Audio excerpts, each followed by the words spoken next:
Setelah sempat ditutup hampir 3 bulan, sejumlah PO bus di Palembang mulai beroperasi sejak kemarin. Sesuai peraturannya, bus yang beroperasi wajib mengurangi kapasitas penumpang 50% untuk menjaga jarak fisik antar penumpang. Dan wajib menggunakan masker. Bus juga diwajibkan untuk diinfeksikan sebelum maupun setelah berangkat. Setiap baris yang kapasitasnya 2 orang hanya boleh diisi dengan 1 orang meski dari satu keluarga.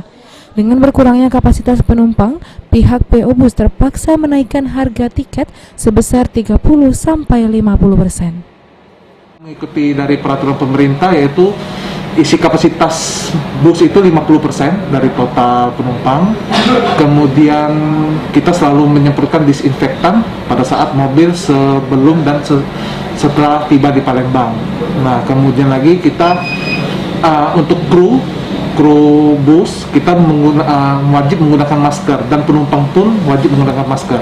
Kalau untuk harga pasti ada naik. Nah, itu berkisar bisa 30-50%. Ade Sunandar, PAL TV.